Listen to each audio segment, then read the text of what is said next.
Any questions about the test? Okay, so part of your homework was to get ready for a quiz. And actually, we'll do the quiz at the end of class, but let's go over those questions.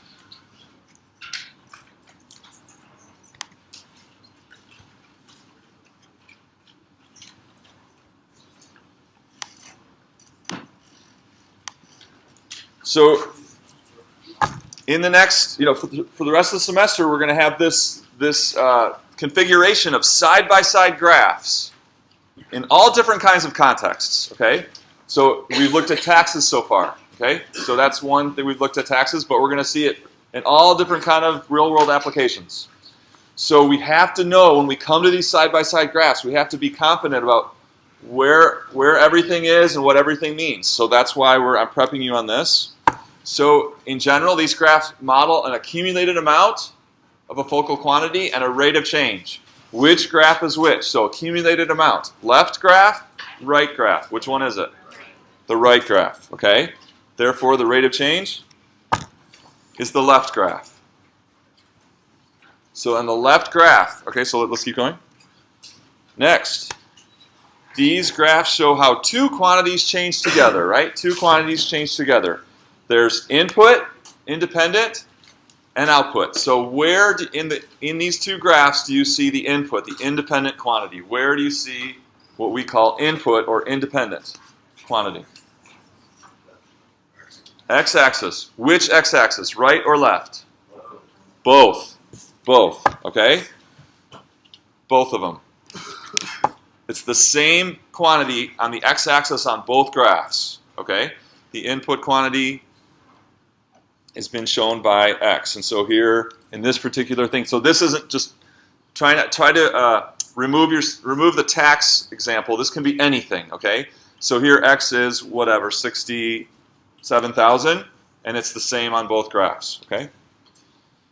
Output, the dependent quantity. How and where in the graphs is the output quantity represented? Where do we see the output quantity? Okay? On the y-axis, the right graph or the left graph? The right graph. The right graph, okay? On the right graph is where we have the output quantity, okay? So which quantity, the input or the output, measures this focal accumulated amount? So that we're centered around some amount that's accumulating. So is it the input or the output that's the measure of the accumulated amount? X or Y? You should be thinking Y, okay? That accumulated amount that's the focal of the whole, whatever the situation is measured by the Y value on the right graph. That's our accumulated amount, or the output. Okay, so delta y equals k delta x has everything to do with this, okay? Everything to do with this. So let's see how. The first thing is, so what does k represent? That's our rate of change, right? And if it's delta y equals k delta x, that's a constant rate of change, okay? K is our constant rate of change. And where in the graphs is the value, the current value of k represented? On the left. Left graph or right graph? Left. What about the left graph shows the current value of the constant rate of change? The y value. The y value, okay? That is k. That's k. It's the y value on the left graph. If you want to get an estimation for that value, where do you look? You look on the scale on the y-axis. That's telling you that you get an estimate. So here, for this, whatever this current, whatever this current value of x is, the corresponding y on this graph is the rate of change of this quantity over here. So this point is an input x and an output that's a rate of change. Okay?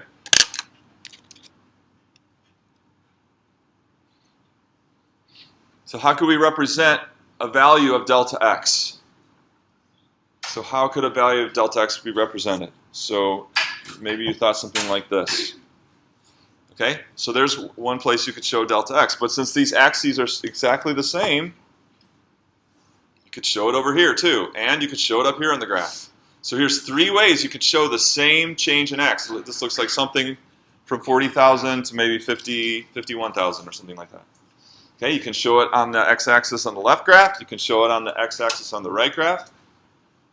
And then you could show it also up on that graph. It's the same change in x in all three places.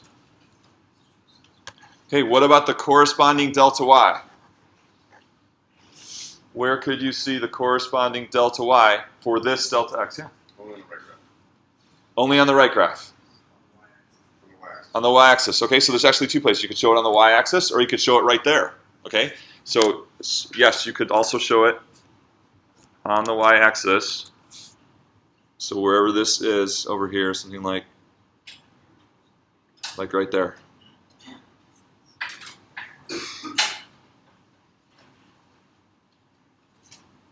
So for this given delta x, you have this resulting delta y, and that you could show that over here on your y-axis as well.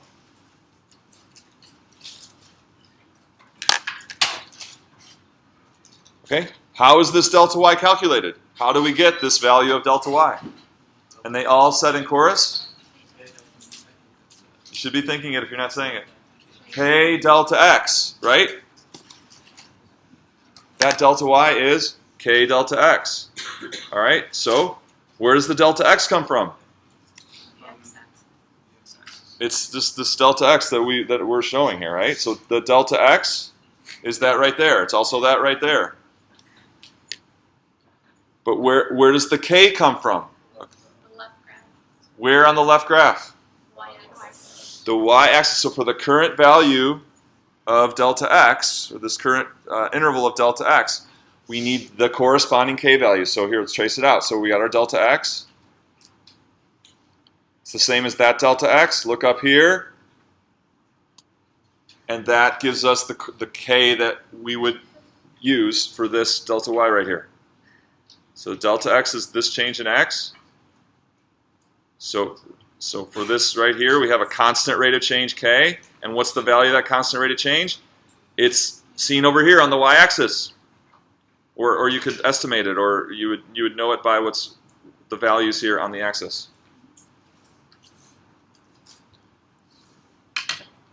Okay, so this is really important because we're going to be dealing with these side-by-side graphs in lots of different applications. And these are kind of the ground rules. You have to be confident on your knowledge of this stuff, or else when we're working in an example, if this stuff isn't in place, you'll be lost. Okay, so these are kind of going to be assumed as we have conversations. It's going to be assumed that you grasp this. Okay? And we'll, like I said, we'll quiz this at the end of class. We'll do top hat at the end of class for this. Any questions? Okay, so let's look back at that tax example. We talked about it Thursday. You did some.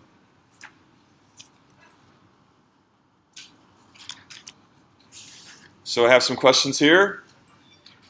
Let me see. I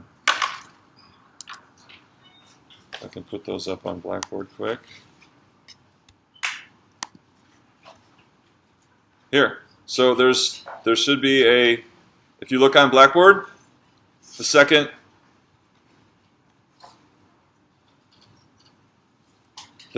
announcement down has a list of 8 questions. Okay. So you can use your smartphone for this, laptop, whatever. Look over someone's shoulder if you don't have access to the internet. Here are the questions, and I'm going to put the graphs up, and you're going to take 5 minutes to talk through and work through answers these questions. It's the second announcement down on Blackboard. Discussion questions. It says Thursday, February 5th, but we didn't get to it, so we're doing it today.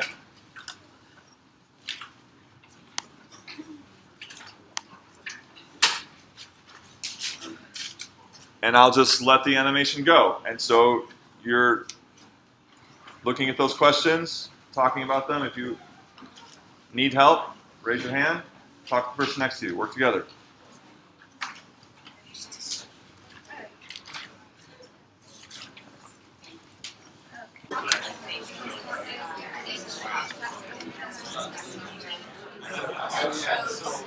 It shows what it is.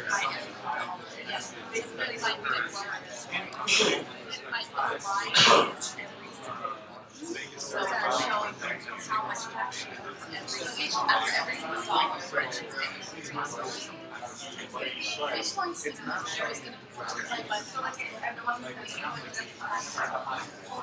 Okay, let's regroup. Where is Aviana Gonzalez? How about question 1? Where can you see Sarah's taxable income growing? She said on the x-axis of the left and the right graph. Agree? Yeah, the taxable income, this is our input quantity in this case, and it's the x value on both graphs. Okay, good. Next. What does the current value of her taxable income mean? So you see in this, I'm showing you how the taxable income is growing, right? You just don't wake up on July 1st and then you have, boom, you have this big lump sum of taxable income, right? What happened? That taxable income started at 0 and grew bit by bit through the year. So what does the current value of her taxable income mean? The amount of tax due that is going to accumulate. The current value of her taxable income. What's the current value of her taxable income? What does it mean? It's continually growing. So it's kind of like we have to, on whatever, March 14th or, we have to pause time. Maybe this is April 27th.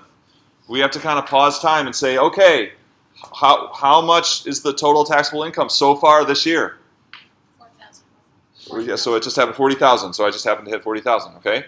So a current value means we think of that taxable income as increasing, but so to think of a current value, we have to kind of pause the situation, freeze, right? Freeze frame. Okay, what is the current value of the taxable income? So here I just happen to stop it on 40,000. Okay, and then more time goes by, she makes more money, and boom, pause. What's the current value of her taxable income? About 52,000 is now the current value. Okay, so we think of it increasing, but then we think of it in pausable moments, right? So we can pause and get the current value, right? All right, where can you see the marginal tax rate for the current value? Where is Carly Siglio? Yeah. It can be illustrated on the left graph. She wants the left graph y-axis. What do you think? Where do you see the marginal tax rate? Right. Okay, so for this current value of taxable income, 51 or 2,000, so it's like 51,000. What is the current? What is the marginal tax rate? Do you remember from the thing? I think this is 0.25. I think this is 0.25. So at that point, we're looking at the y coordinate of that point gives us the current rate of change. This is huge, and students have a hard time kind of later on when we're working on hard problems. So that point right there, its y coordinate is a rate of change that we can see or estimate over here. 0.25 is the relative size of tax owed to marginal tax income, right? 1/4 of the next dollar earned is going to go towards taxes. That's what that's saying, 0.25. Okay, where can you see the amount of tax that Sarah owes for the current value of her income? Where's Melissa M? Melissa, where can you see the amount of tax Sarah owes for the current value? On the right graph. The y-axis, the right graph.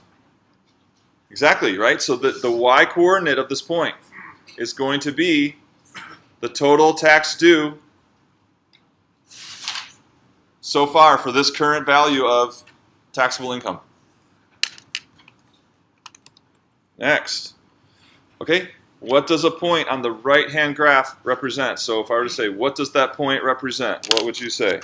Where's Caitlin Baker? Here.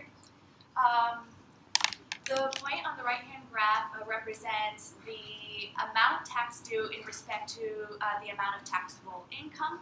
And on the left-hand graph, a point is the tax rate in respect to the amount of taxable income. Right, do you notice when she explained each point, she talks about two values, right? That's what a point on a graph is. Two values of quantities that correspond together, right? Values of two quantities that are corresponding. So over here, it's for the current value of tax, or X value, you get the corresponding total tax due on all the dollars earned that year. And over here, for the current value of taxable income, you get the rate, the tax rate on the next dollar you would earn. Okay? So points on graphs mean two things. Point on this left graph, again, its y coordinate is a rate. A rate.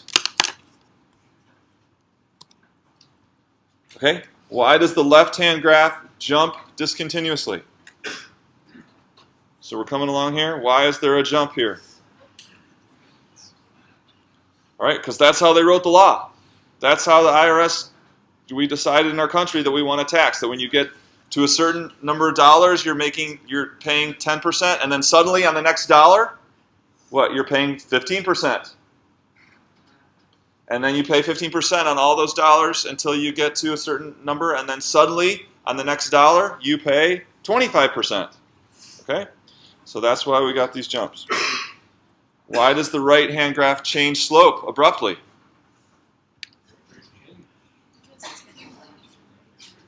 Yeah.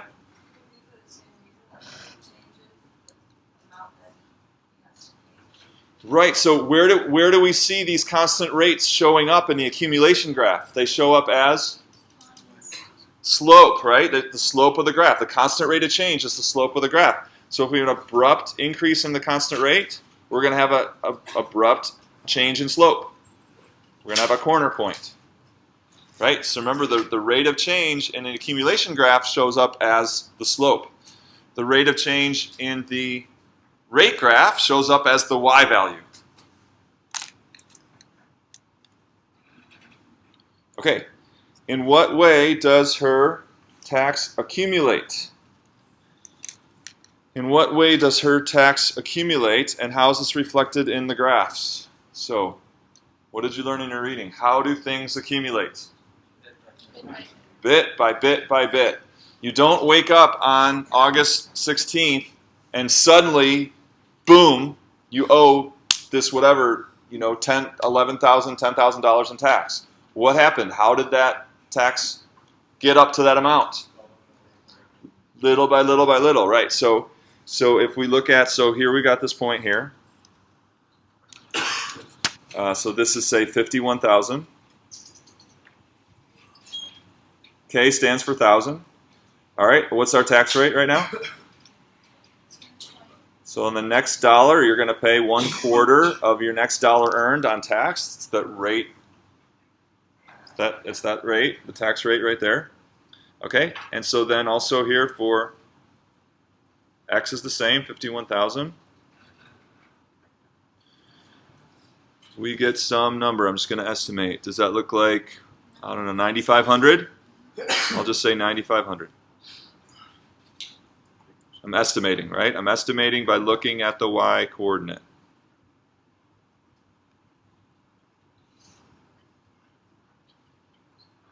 So maybe it's 9,000. I'll just say 9,000.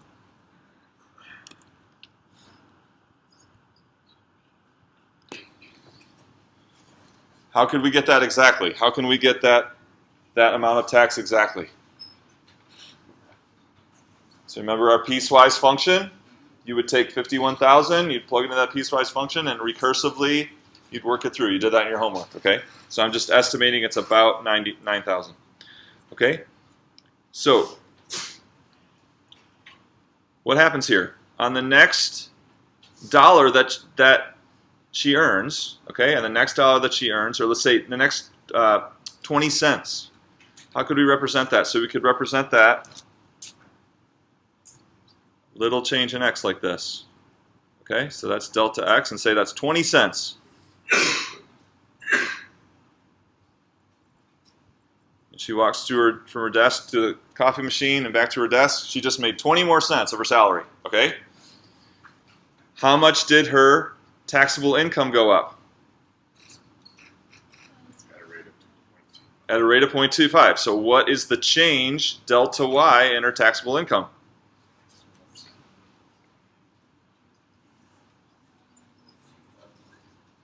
K delta X, right? It's going to be 0.25 of that. 1/4 of that money she earned is going to be tax. And that's where K delta X comes from. It's going to be K is 0.25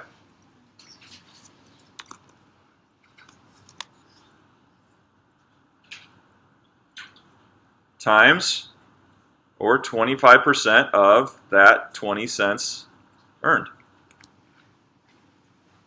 or a nickel.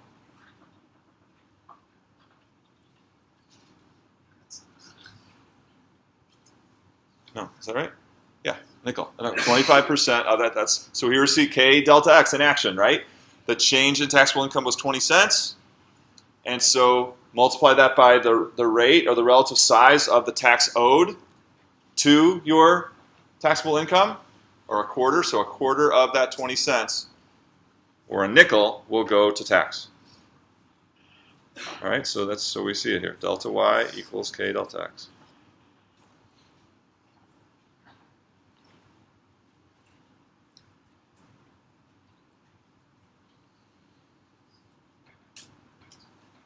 So how can we use that principle to think about how we arrived at this $9,000? How did we arrive at a current tax due of $9,000 using this principle right here?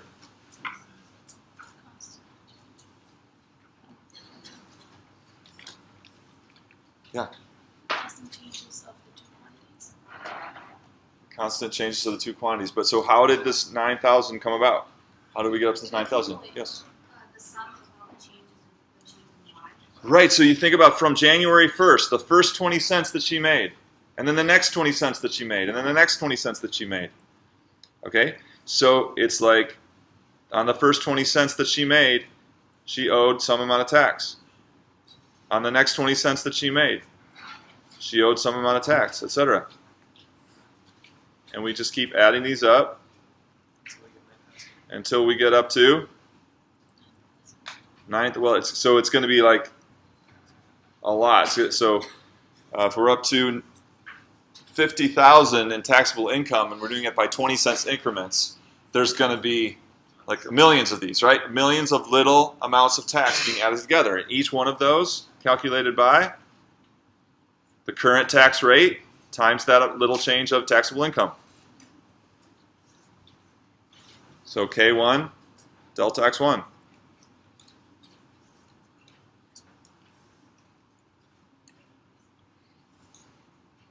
Okay, so this amount of total tax due can be thought of the sum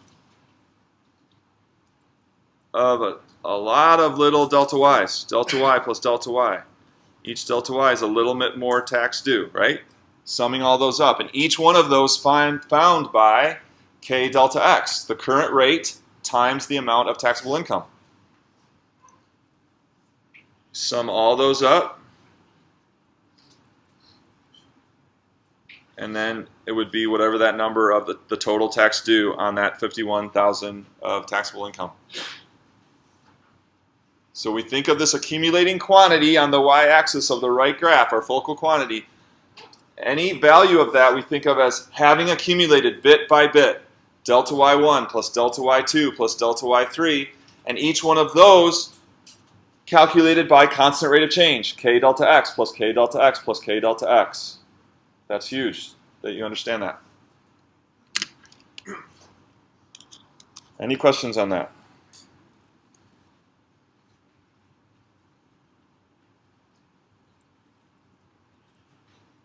I got a quick question. Yeah, please. So this is kind of like a segue for when it goes into like a curve or graph, like small.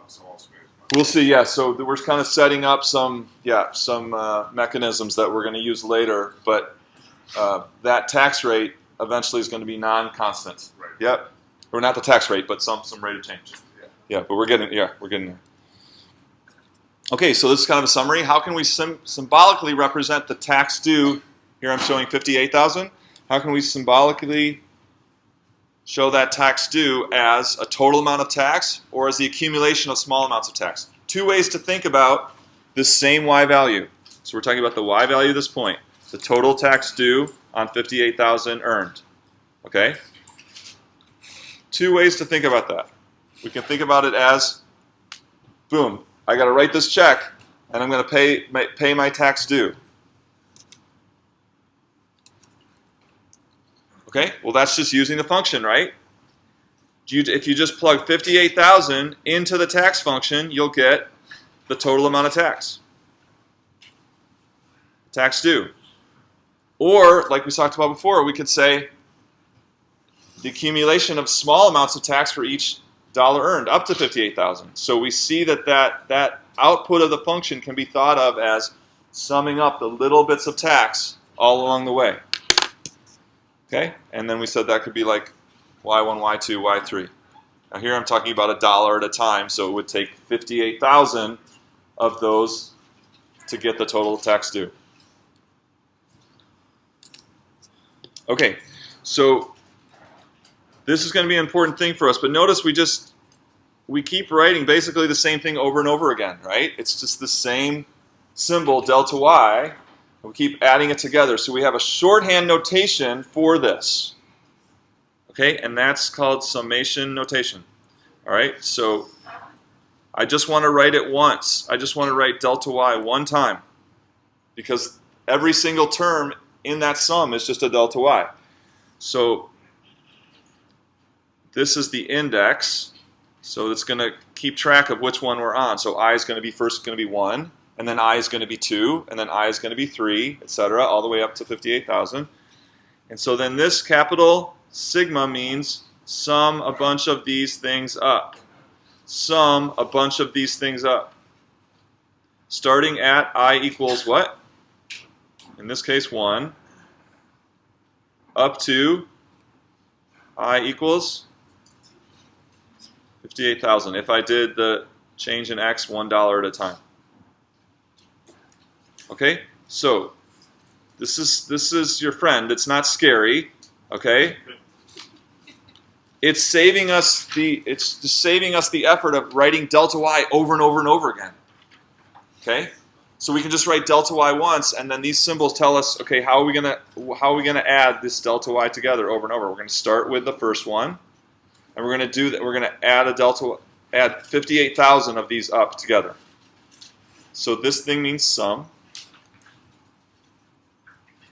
Starting at I equals 1 and ending at 58,000. So this sum here is exactly the same value and meaning as what I put in the black box here. So this right here is exactly the same value and same meaning as this notation here. So when you see this notation, you have to immediately think, oh, it's this. It's this. It's going to start with delta y1, then I'm going to add delta y2, then I'm going to add delta y3, blah, blah, blah, all the way up to delta y 58,000. They're equivalent. Exactly the same. So let's practice that. This is called summation notation. Summation notation. Okay, so how could you write that in summation notation? Okay, we're going to sum up. We're going to sum up starting at I equals what? 1, 2, 100. Now the question is, what is it that we're summing up? What is it that we're summing up here? Someone's saying it. It's just I, right? It's just whatever the value of I is, that's the current term in the sum.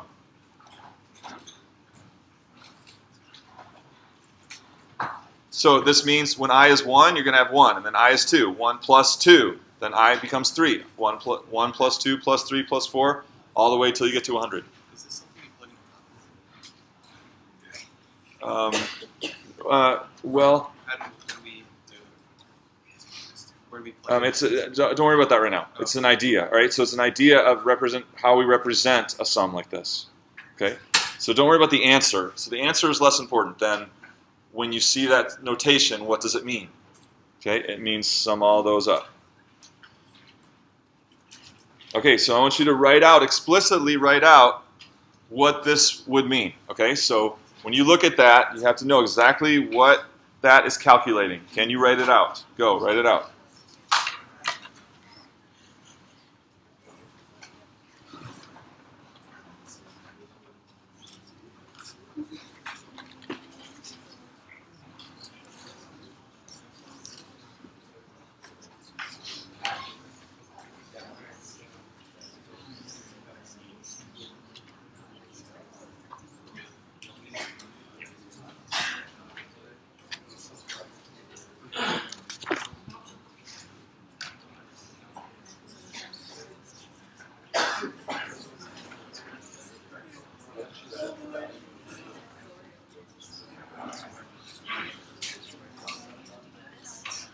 Where's Kirsten? Worries.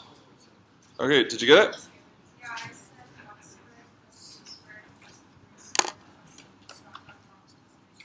So she said 1 squared plus 2 squared plus 3 squared all the way up. So you go dot, dot, dot. I mean, you continue like this up to 90 squared. She got it. That's it. That's what that means. Okay, so this says I equals 1 to n r sub I delta x. So again, write out what that means explicitly. So what would that mean?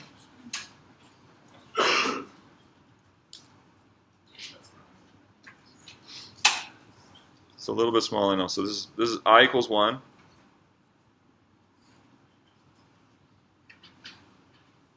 And this is n.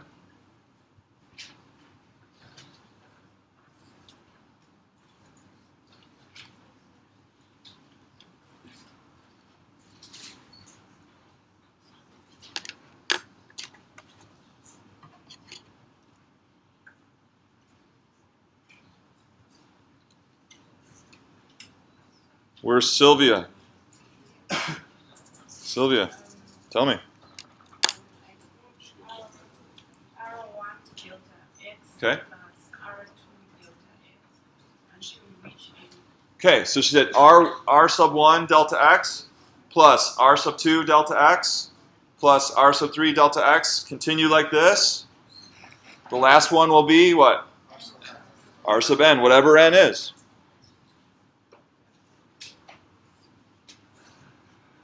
So what might this be about?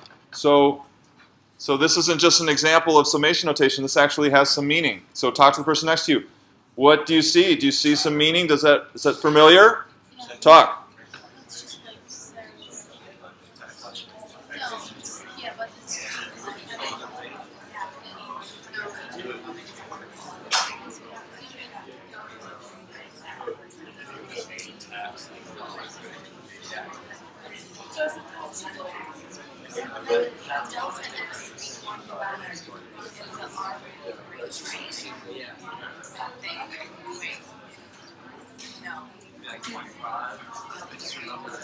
gonna start from $1 all the way up to Delta X Doesn't have to be text. It could be anything. It doesn't have to be text. Yeah, we're talking about Sarah's. Okay. Yeah. It could be labeled Sarah, right? It could be the text, but it doesn't have to be. Where's James White? James, tell me. What do you think? You see? Okay, so you're saying R is like the slope or the K value? And then what would R delta X be? That would be rate of change. Change in X now. And what do you get when you do that? When you multiply it. What's that? Do you get Y? Change in Y, right? Change in Y. This is K delta X. This is what we just talked about on the previous screen, right? Adding up a bunch of little changes in our quantity. Little changes delta Y. Each one computed by K delta X. So then, what will the whole sum be? So we're saying delta Y1 plus delta Y2 plus delta Y all the way up to delta YN. So what is it, Sylvia? weighted amount. Yeah, exactly. A total accumulated amount. That's what we said. That you can look at in a total accumulated amount, yes, as the output of the function, but you could also look at it as having accumulated bit by bit. Delta Y1 plus delta Y2 plus delta Y3. Okay? And so this is kind of what this is exactly what this is. So it wouldn't be just delta y to the end of the graph. What now? It would not be just delta y at the end of the graph that accumulated. It would be just delta. What are you looking at? What I'm looking for an exact word. So for what though? What are you identifying in this expression? I identify like a summation. The whole thing. Yeah, hold on. The whole thing would be the sum of many delta y's. So it'd be your current accumulated amount total. So it would, that total, the accumulated amount total would not be considered delta y. No, each one of these is a little delta y. Yeah. Just making It's kind of a delta y from 0, maybe. Like starting from 0, it's a big delta y, but that's just y, right? That's just y. Okay. Okay, so use summation notation to write out this one. So now here's a sum. Can you use summation notation to represent this?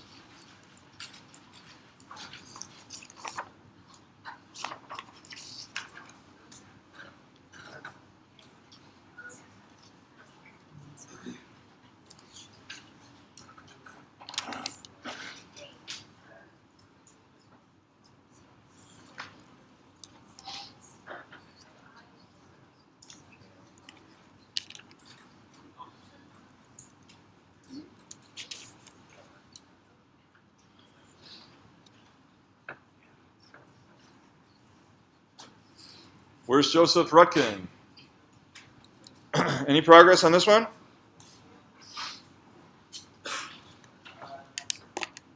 Okay, so can you tell me one thing? Can you tell me one thing about how we'll represent that?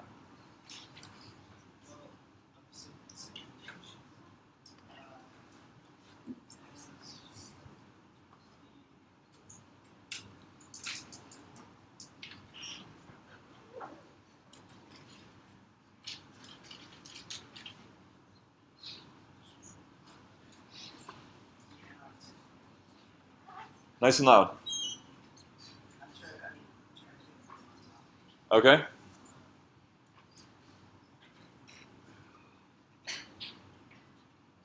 Not sure. You had your hand up in the brown sweater. Yeah.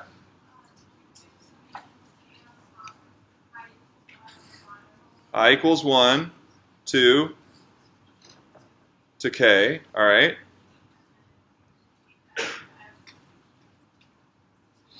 Sub I. This is what she said. Matt, is that what you're going to say? Yeah. That's it. That's it. What might be the output of this function? Well, again, relating it back to what we're talking about. Output of this function right here is what? Delta y. Nope, not delta y. Total accumulation. Is it total accumulation? We're multiplying the output of this function times delta x. So what would it make sense for that output of that function to be? That's k, but the whole thing is delta y. I'm asking, but let's answer my question, please. Okay. Yeah. The output of this function, f, the output of this function, f, is what kind of thing? Rate. Rate of change. So it's like this f would be the right graph or the left graph? Left graph. Left. The f would be the left graph. Outputs of that left graph would be rate of change. And then we're taking a current value of the rate times a little delta x. Okay? Then each one of these would be what? That's a delta y. And then all of them summed together would give a Accumulated total. y value, accumulated y value, total y value. Right? Okay. All right. So I have a basketball, and it's rocket powered. Okay. So it has every half second, it has a rocket that fires, a booster rocket, and so we have the same situation as always. We got the two graphs, but I'm not really showing you the right-hand graph in terms of the actual plotting of it, but I am showing the plotting of the left-hand graph. So I'm going to go through these questions just so we can get oriented to this new situation, okay? So, what is the input quantity in the situation? Where can you see its value increasing? So what I'll do is, we'll go through each one, take about 20 seconds on each. You could talk, and then we'll start over, and we'll talk as a group together. So, go. Yes.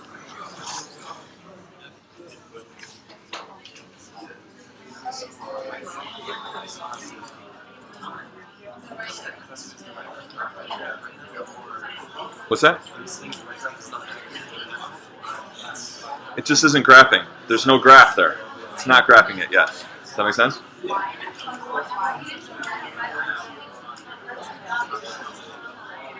No, we're going to see its value.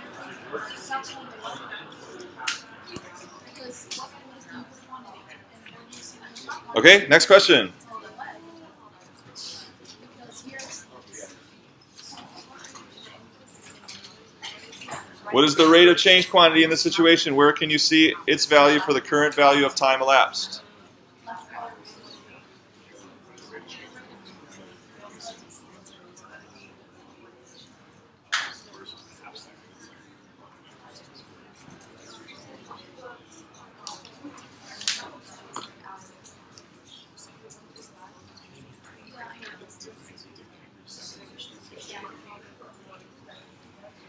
Where do we look to see the current value of the rate?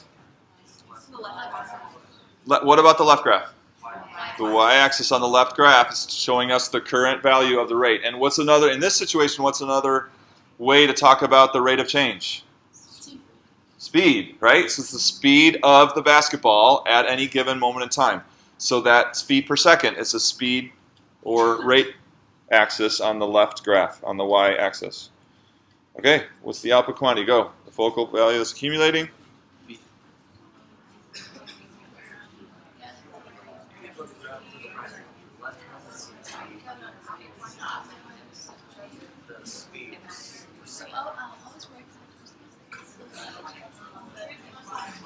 The acceleration is constant.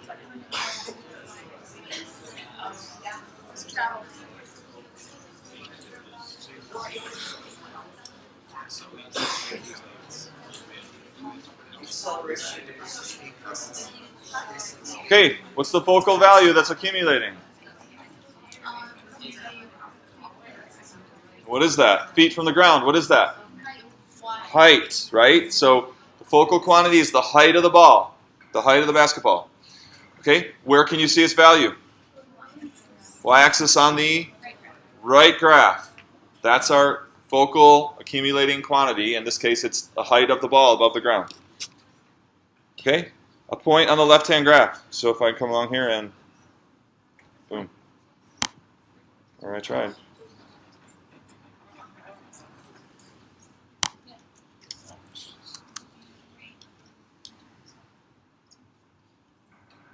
Okay, so there's a point. What does that point represent? Go, talk about it. It's important.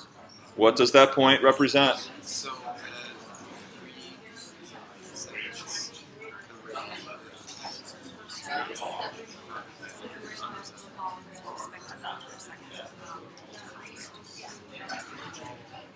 These speeds are all whole numbers, okay? So these speeds are all whole numbers.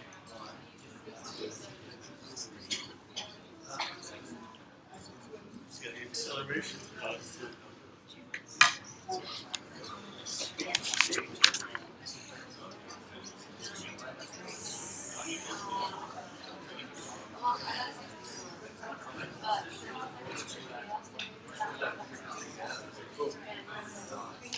Where's Natalia Delinger?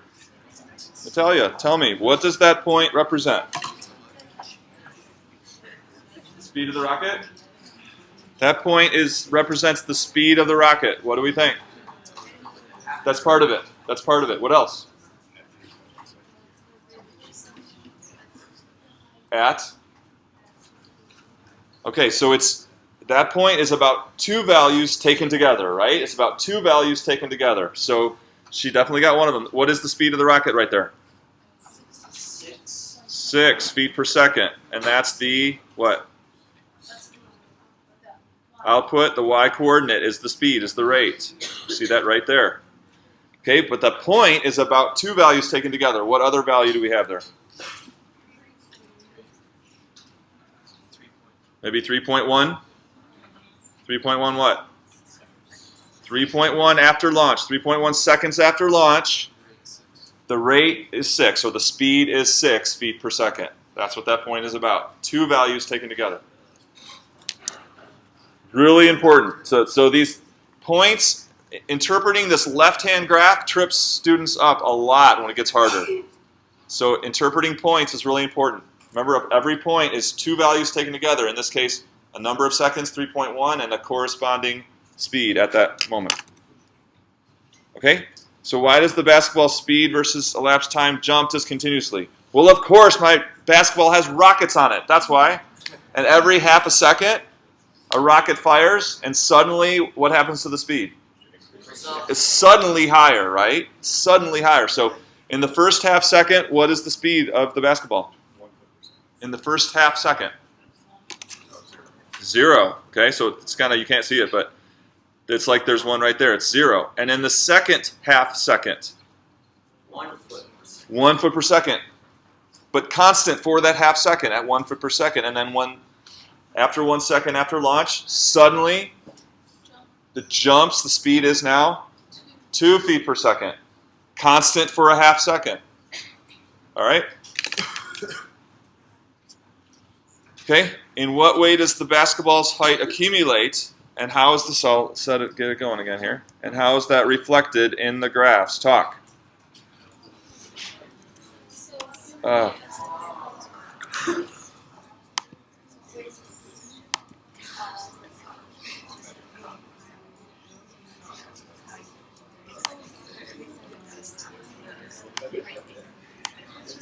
In what way does the talk? So, how does the height accumulate? How is it reflected in the graphs?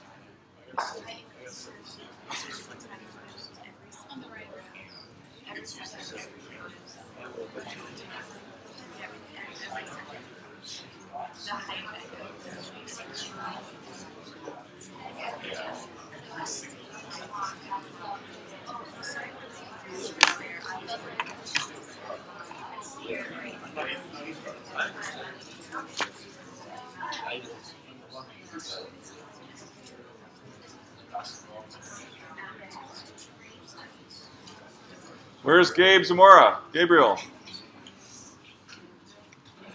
What do you think about this one? It's cumulative because as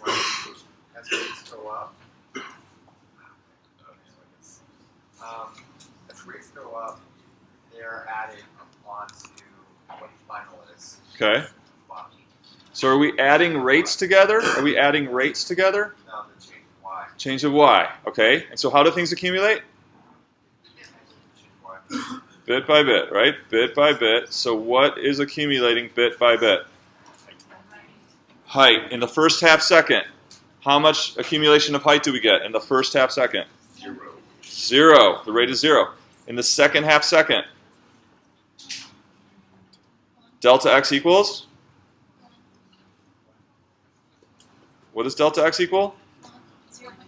0.5 seconds. And k is 1 feet per second. Therefore, the little bit of height is, delta y is k delta x, 0.5 feet. If it's going 1 foot per second for half a second, it's going to go half a foot. That should be a foot. That should say feet. Right? If it's going 1 foot per second for half a second, that's why you multiply k delta x to get 0.5 feet. And where's that shown over here? Yeah, on the y-axis, there's these red dots. Unfortunately, it covers it up when I get close to it. So the distance between these first two little dots is a delta y. It's that delta y 0.5 feet. And then in the next half second, what is the change in y? Delta y 0.5. So delta x is 0.5 again, but this time k is 2. So what's the change in height now? 1. So we had a delta y of 0.5, and then the rate went up to 2. So in a half a second, at 2 feet per second, we get 1 foot of increase. And then the rate jumps up to 3 feet per second. And in half a second, we get 1.5 feet of increase. So every half second, we're getting a bigger and larger delta y. Add up all these delta y's, the distances between these points, and you get the current value of the height. Delta y1 plus delta y2 plus delta y3 plus delta y4 equals the current value of the height. So bit by bit, each bit is a delta y, a delta height, a change in height, and each one of those is calculated by? How do we calculate each bit of accumulation? Those language there. Summation. K delta, each bit is K delta X. Each bit is K delta X.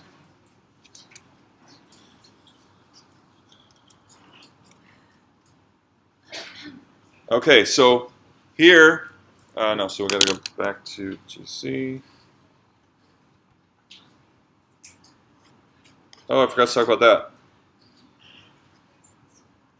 Oh, so let's do this right here. So we'll do it. I'm going to use this project now to actually graph the height function. Okay, what is our first rate? What is R1? 0. What was R2?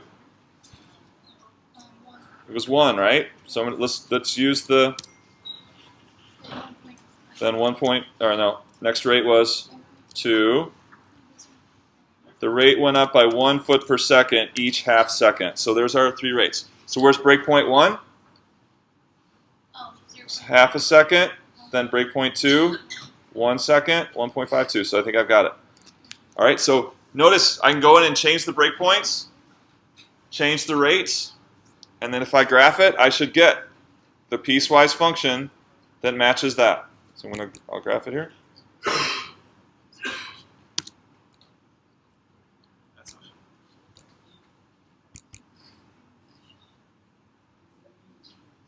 So what am I graphing here? What's my x-axis quantity? Time in seconds, my input quantity, right? What's my output? What am I graphing? What's my y value here? This is the height graph. So is this a left graph or a right graph? This is the right graph. Is it a curve? Whatever the curve is. Is it curved? Is it curved? No, it's piecewise linear, right? It's a piecewise linear graph. Boom, boom, boom. Okay, so right here, I have some current value of x here. And we know this piecewise linear graph could be, say this is our height of x. We know this is going to be a bunch of different lines, right? And so this point will correspond to some line in the piecewise function with some domain, right? So I want you to write that line. Write that line. This is good practice. Who has learned something about piecewise function? No calculators, no calculations. Can you write down what that line in the function that will calculate this particular value, what's between 1.5 and 2?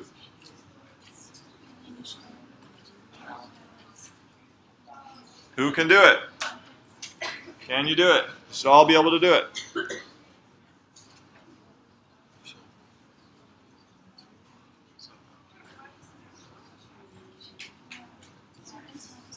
Wait, do you want us to use like BP3 and stuff, or do you just want to use values? No, I want to use the values for this particular, use these values for the rocket basketball.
Where's Shireen?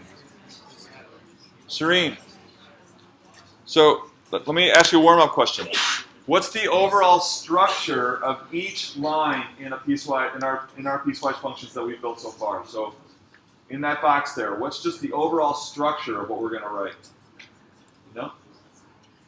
What is it? Change in y? So when we're writing out these lines in our piecewise function, piecewise linear function, what's the overall structure of what's going to be, say, in that box? Not an answer, it's a structure. Brock, you want to answer? Point slope, what is it? E plus A, X minus K times x minus a plus b. That's what each one of those is going to look like. So what do we need? We need the constant rate in this particular interval. What is the constant rate in this interval? This is the 1, 2, 3, the fourth interval. Well, what is it? 3 times x minus. What point are we using to generate this piece of the function? The starting point, right? Or the ending point of the previous piece. So x minus 0.5? 1.5. Then plus h of 1.5. You could figure that out, but you don't need to. Use function notation to represent that y value when x is 1.5. And that's for the interval of 1.5 less than x less than or equal to 2. How many people got it before I started writing it? Okay, some, not enough. In a piecewise linear function, each piece will be point slope form. So all we need is the rate and the starting value of x in that interval. And we can just write it down. 3 times x minus 0.5 plus h of 1.5.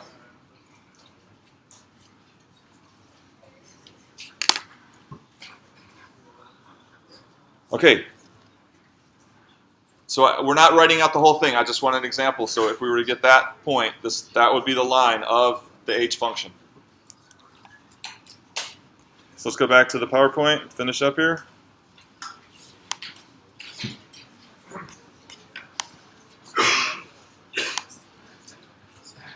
Okay, so is that curved? Is that curved? Yes. No. What is that? It's a bunch of lines, right? Pieced together based on constant rates, right? Constant rates give us lines for accumulation, right? So we got a bunch of lines pieced together. And those, so we can, each one of those rates here, I'm using v for velocity. Okay, and so somewhere along there, v5 times its corresponding change in x gives a part of this total accumulation, k delta x. And then v6 gives the next, v6 times delta x is the next little change in height, and the next little change in height. So we're adding up these changes in heights. We'll keep going like that until we get the current value of height. How does the height accumulate? Bit by bit, a little bit of height at a time. Each little bit of height is calculated by k delta x, constant rate times the change in x. Okay, so then we take those and we make a sum out of those. This is the accumulated height in the first 11 intervals, and we know we can write that with summation notation. So this is using d, so maybe h is better here. Height after 11 intervals is the sum of k delta x plus k delta x plus k delta x. Okay, we're knocking on the door of calculus here. So how can we symbolically represent the height at 6 seconds as a single height in feet? Well, that's the output of the height function. But we can also think of that as the accumulation of the sum of lots of little bits of height.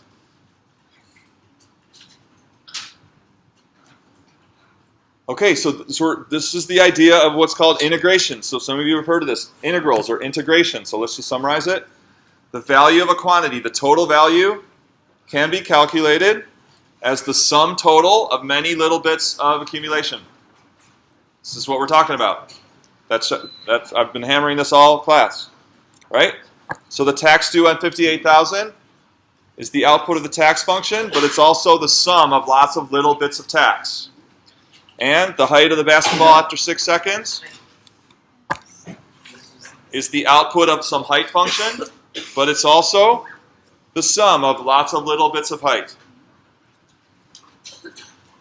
This is the idea behind what's called integration. Integration. This is the idea behind it.